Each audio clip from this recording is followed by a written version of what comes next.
Hi, my name is Gian, and this is my character development in Slaughterhouse 5 presentation.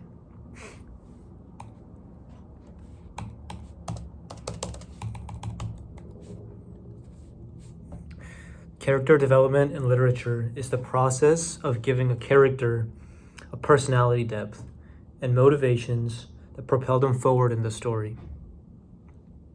Character growth is also defined as how a character changes over time over the course of a story. This is often presented through dialogue or symbolism.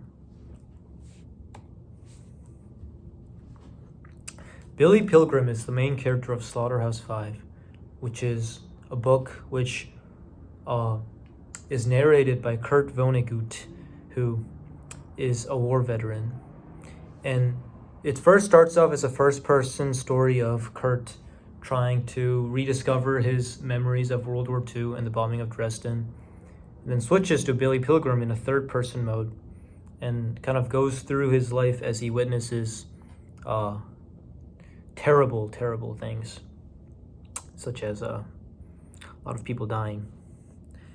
Billy is a dynamic character who adjusts to the terrible circumstances he is thrown into, and we will see how his personality and character develops over time throughout the story. Starting off with Billy's childhood. One of the first memories Billy has is when he is thrown into the pool by his father, and poor Billy obviously did not know how to swim. And he says, and the narrator says, when Billy opened his eyes, he was on the bottom of the pool, and there was beautiful music everywhere. He lost consciousness, but the music went on. He dimly sensed that somebody was rescuing him. Billy resented that. Billy's childhood is full of moments in which he is powerless and just simply does not fit in. Going back to that quote, he resented the fact that he was so powerless, and he simply just wanted to just drown. He was a funny, quote-unquote, funny-looking child who became a funny-looking youth, tall and weak and shaped like a bottle of Coca-Cola. Now, the clumsiness and powerlessness of his childhood kind of carried over into his army days. Here's a description of Billy in the army.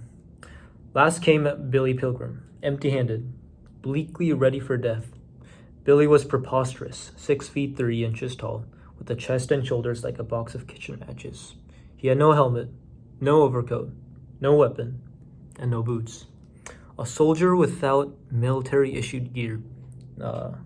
That's not good. That's not good. No. Billy's characteristic clumsiness is exaggerated in the military. For example, when his squad is marching through the snow in the Battle of Bulge, and he's always lagging behind. He's getting shot at, but he doesn't know how to take cover. He doesn't have a helmet. He doesn't have any military gear. He's just there, just strolling around. And he's also pushed around by his peers, such as Ronald Weary.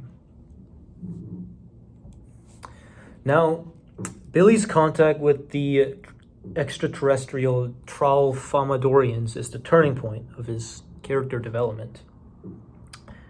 When Billy finally, gets abducted by the Tralfamadorians and learns of the Tralfamadorian philosophy, he says, "If other planets aren't now in danger from Earth, they soon will be.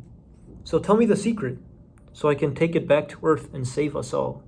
How can a planet live at peace?" Billy felt that he had spoken soaringly.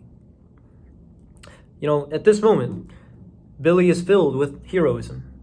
He believes he can change the future. He isn't so powerless now in the face of life like he was back in his youth, in his army days, when he was just there, just experiencing life, getting pushed around by everyone around him. His sense of indignity is finally starting to diminish as he starts taking control over his own life and looking at things in this deterministic Tralfamadorian way where he doesn't feel so powerless anymore. Everything is how it is meant to be. And the final shaking off of Billy's final shaking off of his own indignity comes when he completely accepts the Tralfamadorian doctrine that encourages Billy to accept death as inevitable and almost trivial, as demonstrated in the widely used "so it goes." He accepts the fact that among the things Billy Pilgrim could not change were the past, the present, and the future. Again, going back to the deterministic Tralfamadorian doctrine. Billy says, and in his will, where he kind of sees like a flashback or memories of his future, past, and present, he writes a will and he says, "I, Billy Pilgrim, will die, have died, and always will die on February 13th, 1976. He knows exactly where and when he will die, and he still has the courage to face it straight on, and he doesn't really feel much about it.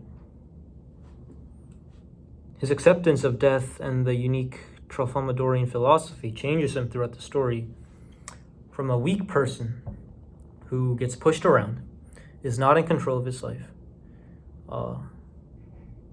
is powerless, to this fearless observer of life where he accepts things the way it is and just goes with it.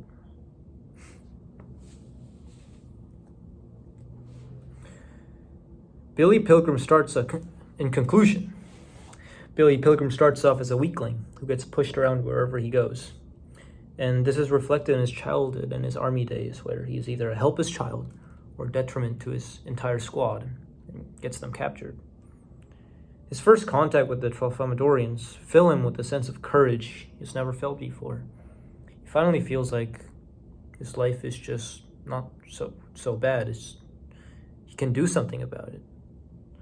But as he starts slowly accepting the Tralfamadorian doctrine of accepting death and whatever may be, he turns from a helpless, weak burden to someone imbued with courage, and back to a fearless observer of life who accepts things the way things are, but not in the way that he's pushed around and is simply a slave to his conditions.